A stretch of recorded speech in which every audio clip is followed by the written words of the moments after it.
चर्चा की शुरुआत करते हैं। सिद्धार्थ यादव जी, सबसे पहले आप ही के साथ, क्योंकि मैं चाहती हूं कि आप दोनों, चूंकि राजनीतिक पार्टी जो सबसे बड़ी इस वक्त देश में है, वहां से शुरुआत करते हैं। अपनी अपनी बात कहिए, जल्दी से कहिए, संक्षेप में कहिए। और ये जेनजी आप पर क्यों भरोसा करे? ये जो ट्रस्ट डेफिसिट आपकी सरकार के साथ हुआ सिद्धार्थ जी, वो बहुत आसानी से नहीं भरेगा। अंजना जी, आपने सबसे पहला प्रश्न ये पूछा कि जेनजी किसके साथ। मैं उसका उत्तर देता हूं, जेनजी इस देश के साथ। और देश का युवा कभी भी देश की धारा से दूर जाकर के या देश के खिलाफ कोई बात को कभी नहीं सोच सकता। निश्चित तौर पर देश में, देश की राजधानी में और कई हिस्सों में शिक्षा व्यवस्था को लेकर के आंदोलन भी हुआ, छात्र सड़कों पर भी आए। सरकार ने उनसे सरोकार भी किया, जो मांगे उनकी थी उसको पूरा भी किया, जो मांगा नहीं था उससे ज्यादा भी दिया। हाई पावर्ड कमेटी की कोई मांग नहीं थी, वो भी दी। फास्ट ट्रैक कोर्ट की कोई मांग नहीं थी, वो भी दी। सरकार पहले दिन से इस कोशिश में है, इस प्रयास में है कि हमारे जो देश की शिक्षा व्यवस्था है उसका मूलचूक परिवर्तन होना चाहिए। पर अंजना जी, मेरा आज क्योंकि मैं खुद भी एक जेनजी हूं, एक चीज पर आपत्ति जरूर है। जो इस आंदोलन में जिस प्रकार की भाषा का भी प्रयोग किया गया, क्रैश लैंग्वेज को इस्तेमाल किया गया, जिस प्रकार से गालियां दी गई, यह हमारे देश के युवा का प्रतिबिंब नहीं बन सकता। This is not Gen Z.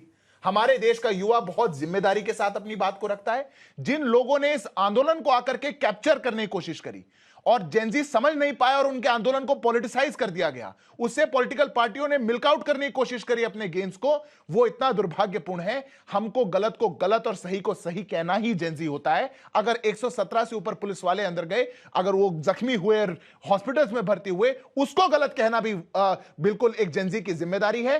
कहीं भी इस देश के अंदर इस प्रकार के हिंसक आंदोलन का हम समर्थन नहीं कर सकते। सरकार स्वागत करती है। देश का युवा जब जब अपनी मांग को लेकर के आगे आएगा, जब जब कोई सुझाव, कंस्ट्रक्टिव सुझाव देगा, राहुल गांधी की राह को छोड़ करके कि 45 मिनट तो संसद में बोलेंगे पर एक शब्द पेपर लीक पर, एक शब्द एजुकेशनल रिफॉर्म पर नहीं बोलेंगे, उस राह को छोड़ करके जब जब कंस्ट्रक्टिव रिफॉर्म पर आएगा, देश की सरकार बाहें खोल करके उनका स्वागत करेगी और उन रिफॉर्म्स को लागू करेगी। अजय जी, आप लोग कहां पर फिट हो रहे हैं इस पूरे? क्योंकि वो कह रहे हैं कि उन्होंने कांग्रेस जनता पार्टी से प्रोटेस्ट खत्म करा लिया। सोनम वांगचुक जी भी आज भारतीय रेलवे की प्रशंसा कर रहे हैं। तो आप लोगों को क्या हासिल हुआ इससे? सिद्धार्थ भाई ने बड़ी शुरुआत की है और अंत जो उन्होंने किया है उसी से मैं शुरू करना चाहता हूं। वाकई बहुत गंभीर हैं प्रधानमंत्री जी, अमित शाह जी। 2 दिन से कहीं हाउस में दिखे नहीं, इतना गंभीर मामला था और हाउस में ही नहीं आ पाए। ये जेनजी के लिए इतना समर्पण उनका है। वो समर्पण दिखा रात के 12 बजे, जब वो एंगल खोल करके इंस्टाग्राम के लिए वो वीडियो बना रहे थे। वीडियो बनाने से सिर्फ बात नहीं बनेगी ना। फिर मैं कह रहा हूँ, हमारे नेता ने भी कहा कि दिल बड़ा आपको करना होगा, सिर्फ वीडियो बड़ा करने से और रील बनाने से काम नहीं। और रियल सेंस में जेनजी के लिए आपको क्या करना है ये जरूरी है। और जेनजी का क्या, मैं तो कहता हूँ ओवरऑल युवा, जो युवा परेशान है, आप देखिए बेरोजगारी दर विगत वर्षों में क्या रहा है। पिछले साल और इस साल में युवा बेरोजगारी दर जो है 13.8 पिछले साल था। इस बार 15 से 19 वर्ष के जो जेनजी हैं उनका बेरोजगारी दर का आलम देख लीजिए, 20% आ गया है, बढ़ता जा रहा है। आप उस पर ध्यान नहीं दे रहे हैं। क्यों? क्योंकि आपने स्किल इंडिया का एक नारा जरूर दिया, वो नारा ही रह गया। नारा से नहीं होगा, आधार पर काम क्या हुआ? आपने अप्रेंटिसशिप की बात की, 5 करोड़ अप्रेंटिसशिप प्रतिवर्ष 1 करोड़ देंगे, मात्र 661 लोगों को आपने अप्रेंटिसशिप दिया। युवा परेशान क्यों नहीं होगा? कैसे नहीं होगा? एग्जाम आप ठीक से नहीं करा पा रहे हैं, तारीख पर तारीख, उसके बाद में कानून पर कानून। अरे कानून बनाने से थोड़े होगा, कानून के साथ वो प्रावधान, प्रक्रिया और उसके लिए प्रतिबद्धता चाहिए। यदि प्रतिबद्धता नहीं होगी तो जेनजी भी समझ रहा है, जेनजी का गार्जियन भी समझ रहा है और सब ठगे हुए महसूस कर रहे हैं। ये लोग तो आपको एक टाइम में, अधिकतर इसमें से आपको वोट दिए थे, आपके वोटर थे, वो अब परेशान है। उनको लगता है कि भाई हमारे भविष्य के साथ आप खिलवाड़ कर रहे हैं, भविष्य के साथ मत कीजिए। दूसरी बात, जो पुलिस वाली बात आपने अभी कही है, बड़ा पुलिस का प्रवक्ता भी अभी देख रहा हूं कुछ दिन से भाजपा के लोग बन गए हैं। अरे भाई इतना छिया लेदर हो गया है ना, इतना सिसक के छुप छुप के रो रहे हैं प्रधानमंत्री जी, मजबूरी हो गई है उनकी। तो अब पेलेट गन कौन चलाया, यही तो पूछ रहे हैं हम लोग। और इसकी जानकारी कैसे नहीं, अभी 8-10 दिन हो गए, क्यों नहीं आई अभी तक? यदि इस पर कोई इंक्वायरी क्यों नहीं गठित हुई अभी तक? उन बच्चों के साथ जो बर्बरतापूर्ण व्यवहार हुआ उस पर क्यों नहीं अभी तक कार्रवाई हो रही है? इसलिए कह रहा हूं कि अमित शाह जी को इस्तीफा देना चाहिए। सब जेनजी हैं, सब जेनजी हैं। हमारे जैसे जेन एक्स और ये सब पुराने लोग पता नहीं कहां से आपसे रिलेट करें, इसीलिए हमने सोचा कि आज आप लोगों का प्रतिनिधित्व हो। तो सबसे पहले राम जी, मैं आपके पास आना चाहती हूँ। आज आप लोग क्या समझ रहे हैं? क्या सरकार ने जो कदम उठाए हैं वो काफी हैं, और आप लोगों को क्या लगता है क्या होना चाहिए? मैम, सरकार ने जो कदम उठाया है, मैं उसके लिए थोड़ा सा थैंक यू तो बोलूंगा, कम से कम कुछ तो स्टेप लिया। हाँ। बट ये डिमांड हमारी 2 साल पहले की थी। सरकार ने अगर ये स्टेप पहले लिया होता तो आज ये इतना एग्रेशन नहीं आया होता। और फास्ट ट्रैक कोर्ट जो बना रहे हैं और जो 10 करोड़ का जो फाइन लगाने वाले हैं और 7 साल की जो जेल है, ये बताते हैं, ये जो बनाया है ये बता रहे हैं कि आगे भी पेपर लीक होगा। इन्होंने पेपर लीक के पहले क्या होना चाहिए, पेपर लीक ना हो उसके लिए कुछ नहीं बनाया। पढ़ लीजिए, स्टूडेंट कमीशन की डिमांड हम कर रहे थे 2 साल पहले से। 27 जुलाई 2024 को जब ओआर में बच्चे डूब के मर गए थे, तब से हम डिमांड कर रहे हैं। क्यों? क्योंकि अगर अभी भी पटना में किसी सेंटर में गड़बड़ी हो जाए मैम, बताइए कौन सी बॉडी के पास में हम जाके कंप्लेंट डालें। जब पुलिस की बात आती है कि पुलिस ने क्या, मैम पुलिस का एग्रेशन सबसे पहले आया है। हमें बच्चों को रोका गया। अभी बिहार का एग्जांपल आप देख लीजिए, AK-47 से गोली मारी है, तो क्या बच्चों ने पहले गोली चलाई है? पुलिस ही एग्रेशन का जन्म देती है। सबसे पहले वो एग्रेशन दिखाते हैं, उसके बाद बच्चे गुस्से में आते हैं, फिर उसके बाद तोड़फोड़ करते। हम तो कभी भी जहाँ पर भी हिंसा होती है हम उसका समर्थन कभी नहीं करते। हमने शुरू से डे 1 6 से हमने यही बोला है कि हमारा प्रदर्शन, हमारा आंदोलन जो है पीसफुल होगा। आप बता दीजिए 20 तारीख से पहले एक पुलिस वालों से हमारी कोई झड़प हुई हो? पुलिस वालों ने तो हमारा खाना पीना पानी सब बंद कर दिया, फिर भी हम उनके पैर छू के बोल रहे थे कि पानी तो आने दो। जो वहाँ के टॉयलेट थे वहाँ के पानी नहीं होता था। तो बताइए क्या करें हम। और रही बात जिंजी की, मैम जिंजी एग्रेशन है। एग्रेशन के मतलब ये एग्रेशन तोड़फोड़ नहीं, एग्रेशन है उसके साथ में इनजस्टिस होने का। ये देखिए स्विफ्ट SSC का कैंसलेशन है मैम, कितने 540 सेंटर में एग्जाम कैंसिल होते हैं। और ये वो बच्चे हैं जो अपने अनाज को बेच के उस एग्जाम सेंटर में जाते हैं और वहाँ पे पता चलता है कि आपका एग्जाम कैंसिल हो गया है। कुछ सेंटर में ऐसे सेंटर हैं ऑडिट नहीं करवाते हैं कि वहाँ पे सिर्फ 250 सीटें होती हैं एग्जाम सेंटर के लिए और बच्चे बुला लेते हैं 500। आप क्या करते हैं? जी मैं UPSC एस्पिरेंट हूँ। अच्छा, UPSC की तैयारी करते जी। तो अभी दिया है आपने पहले या अभी देने वाले? मैं 3 बार इंटरव्यू दे चुका हूँ। अच्छा, बहुत सोच समझ के बोल रहा हूँ ये सारी चीजें। और ये कोई मैं खुद नहीं बनाया हूँ। आप SSC उसमें आप PIB के साइड में चले जाइए, चेयरमैन बोलते हैं कि क्या है मतलब, आप खुद बताइए। अब अगर इस तरह से डेस्परेट स्टूडेंट्स हुए तब तो वो सड़क पे है ना। मैं एक सेकंड जवाब लूंगी, लेकिन मैं एक एक करके इधर से भी एक एक रिएक्शन लेना चाहती हूँ। अपने बारे में थोड़ा बताते हुए शुरुआत कीजिएगा। ध्रुव शुक्ला, आप पत्रकारिता के छात्र भी हैं, आप जेनजी भी हैं, लेकिन आपको लगता है कि ये कम से कम प्रोमिनेंस में इस तरह से ये मुद्दा इसीलिए आया ना क्योंकि पेपर लीक की खबर आई, उसके बाद आज तक ने भी शोज किए, देश भर से छात्रों को हमने जोड़ा, ये हुआ, लेकिन ऐसे दबाव में तो सरकार नहीं आई थी, इस आंदोलन के बाद ही आई है। नमस्कार, मेरा नाम ध्रुव शुक्ला और मैं जर्नलिज्म का छात्र हूँ। जैसे कि आपने बोला कि दबाव में नहीं आई थी, वहां पे खाली स्टूडेंट्स ही थे जो प्रोटेस्ट कर रहे थे। स्टूडेंट्स के साथ हूँ, नीट का जो पेपर लीक हुआ और जितने भी पेपर लीक हुए वो गलत थे, सरकार को कड़े नियम बनाने चाहिए थे। पर जो वहां पे प्रोटेस्ट हुआ, क्या खाली वहां पर स्टूडेंट्स थे? ये सवाल नहीं उठता। उनमें से जो दिल्ली पुलिस ने कल एक नोटिफिकेशन जारी करी, उसमें से पता चला है कि लगभग 2873 मामले उन पे पहले से थे और वे ऐसे वैसे कोई उन पे करप्शन के या फिर कोई छोटी मोटी चीजों के मामले नहीं थे। वहां पे जो दंगाई थे, नॉट अ स्टूडेंट्स, क्योंकि स्टूडेंट्स का दंगा क्या होता तो वो पता चलता कहीं ना कहीं। जो वहां पे दंगाई थे उन पे रेप, मर्डर, पॉक्सो, ऐसे कई मतलब बहुत जघन्य अब हो रहे हैं। और आपने कहा कि पुलिस ने उनके ऊपर एक्शन उठाया, लाठियां चलाई। अगर आप संसद की तरफ बढ़ रहे हैं, संसद में जो पार्लियामेंट में पार्लियामेंट्रियंस हैं, अगर उनकी तरफ आप बढ़ के अगर हमला कर रहे हैं, मैं स्टूडेंट्स की बात नहीं कर रहा हूं, जो वहां पे दंगाई थे वो अगर बढ़ जाते और पार्लियामेंट पर अगर कोई हमला होता तो क्या वो देश की बहुत बड़ी बेइज्जती ना होती इंटरनेशनल स्टेज पे? क्या आप चाहते थे कि वो पार्लियामेंट के लिए गेट खोल दिया जाए, वो आए आराम से अंदर बैठ के चाय नाश्ता करें? क्या आप इस चीज का इंतजार कर रहे थे? आप जवाब दीजिए। आपको लगता है कि ये सही है? क्योंकि चैलेंज बहुत बड़ा था। अब ये भारत है ना, कोई ये नेपाल और ये सब तो है नहीं कि पार्लियामेंट तक जाने दिया जाए। ये जो उनका आर्ग्यूमेंट है क्या सही? और जिन पर आरोप है, जो हिस्ट्री शीटर है, क्या उनके खिलाफ कार्रवाई नहीं होनी चाहिए? जो हिस्ट्री शीटर हैं, पहली बात इन्होंने ये सिर्फ व्हाट्सएप यूनिवर्सिटी वाले एलिगेशंस लगाए हैं, ऐसा कुछ नहीं है। वहाँ पर जो थे स्टूडेंट्स थे।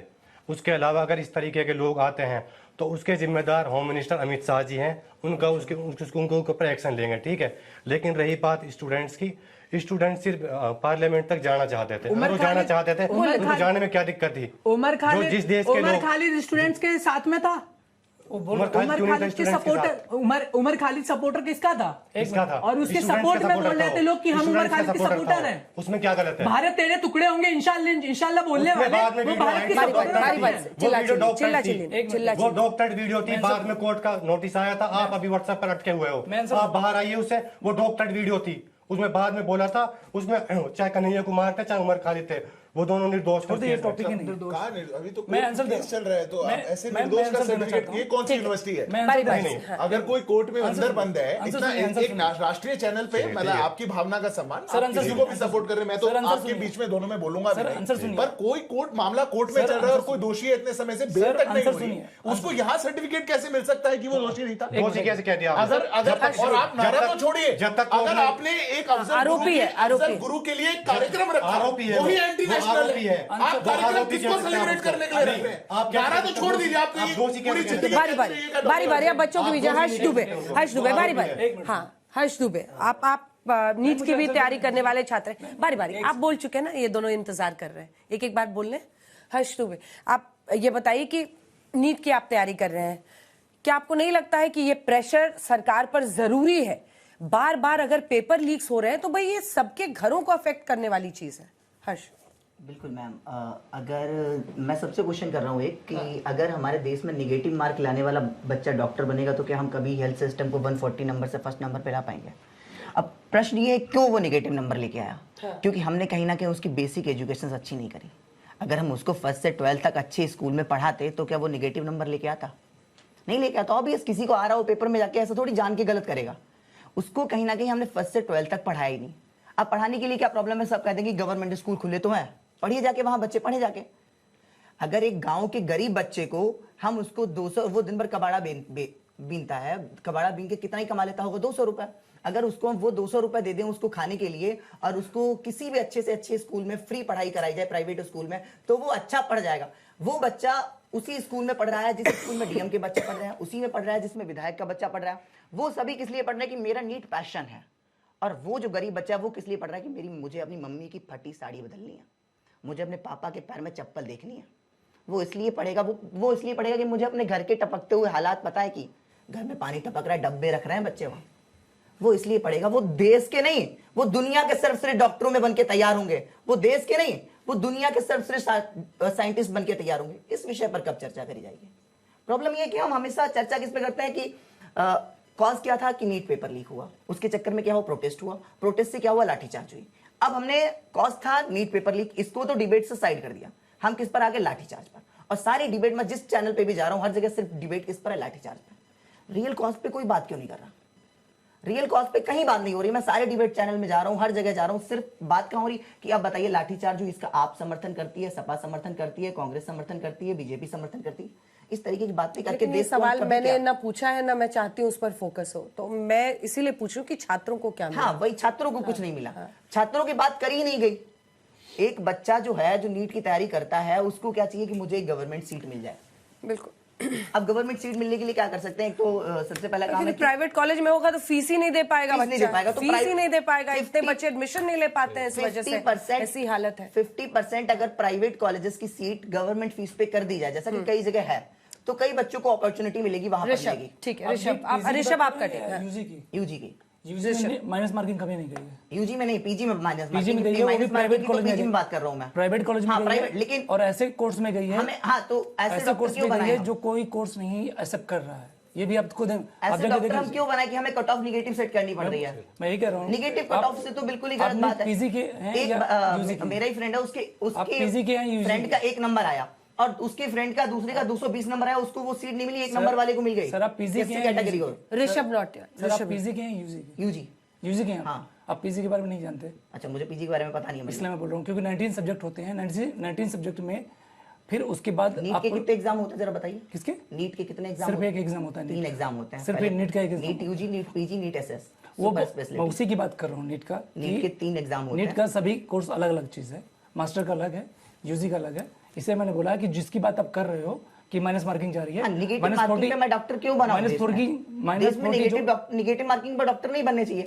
डॉक्टर को हम पढ़ाना चाहिए, कोर्स नहीं ले उस तक रहे। शिक्षा पहुंचानी चाहिए। हम ऐसा क्यों कर रहे हैं कि उसको पढ़ा नहीं रहे हैं? सर वो माइनस मार्किंग गई है। अरे माइनस, चलो यार, 1 नंबर लेके बच्चे को डॉक्टर बनाएंगे क्या? गवर्नमेंट कॉलेज की नहीं गई है, प्राइवेट कॉलेज की नहीं। बिल्कुल, तो उसको डॉक्टर हम क्यों बनाएंगे? चलिए अब ऋषभ नौटियाल को बोलने वो करेंगे। हाँ, जिनके पास पैसे है तो वो डॉक्टर बन जाएंगे निगेटिव नंबर लाके। क्योंकि यही तो प्रॉब्लम है कि जो जिसके पास पैसे है वो निगेटिव नंबर लाके डॉक्टर बन जाएगा। अभी आपने एक पॉइंट उठाया कि जिसके पास पैसा है तो वो देश में निगेटिव नंबर लाके भी डॉक्टर बन सकता है। वाह, प्राइवेट में कौन क्या जाता है? तरीका है? प्राइवेट में कौन जाता है? हाँ, वर्ल्ड कौन जाता है क्या private? तरीका है? आप प्राइवेट बताओ में ना कौन मुझे। नहीं जाता है? कौन जाता है प्राइवेट private? में इलाज कराता है मोस्ट ऑफ लोग। तो प्राइवेट कॉलेज बंद करवा दीजिए। क्यों बंद क्यों करा सर, दें? आपकी हम बात- पॉजिटिव नंबर लेकर आए ना, हम ऐसा क्यों नहीं है मनाने कि प्राइवेट कॉलेज बंद करा देंगे? बंद कराने के लिए किसने अच्छा, बोला? मैं बच्चा आपसे पढ़े ना, मतलब आप चाहे नेगेटिव नंबर लाके बनता है डॉक्टर। मैंने सर मैं negative कह रहा हूँ कैसे- उसको पढ़ाइए। आप ये क्या बोले ना, नेगेटिव नंबर लाके ही मैं डॉक्टर बनाऊंगा, पैसा है तो मैं डॉक्टर बनाऊंगा नेगेटिव नंबर लाके। कैसे आए? ऐसे देश का विकास कैसे होगा? कैसे आए? मैंने- उसके आगे लिखेगा तो एमबीबीएस। अगर वो नेगेटिव नंबर लेके आया, उसने एमबीबीएस कर ली किसी प्राइवेट कॉलेज से, उसके आगे एमबीबीएस नहीं लिखेगा क्या? मेरे उसके आगे क्या मार्क्स लिखता है एक कोई? क्वेश्चन का जवाब दे दो। उसके आगे कोई मार्क्स एक लिखता है क्वेश्चन क्या? जवाब दे दो। आप कहना क्या चाहते हैं? 19 सब्जेक्ट हैं, 19 सब्जेक्ट वो बच्चा पढ़ के आया है, उस बच्चे के ऑलरेडी 72-76% हैं। ऐसा नहीं है कि वो पेपर, उन बच्चों ने उस कोर्स को नहीं एक्सेप्ट किया जिस कोर्स में माइनस मार्किंग गई है। पहले आप एक बार पढ़ लो, पढ़ने के बाद पता चलेगा एक्चुअली माइनस मार्किंग गई क्यों है। ये रिजर्वेशन जिसमें आप जा रहे हो वो नहीं है। ये कहानी कुछ और ठीक है। है ऋषभ, पहले पढ़ो आप। नारियों में समझेंगे इसको फिर बाद में नए सिरे और से। वो ऋषभ topic है ही नहीं नौटियाल, यहाँ पे। अब आपके पास आ रहे हैं।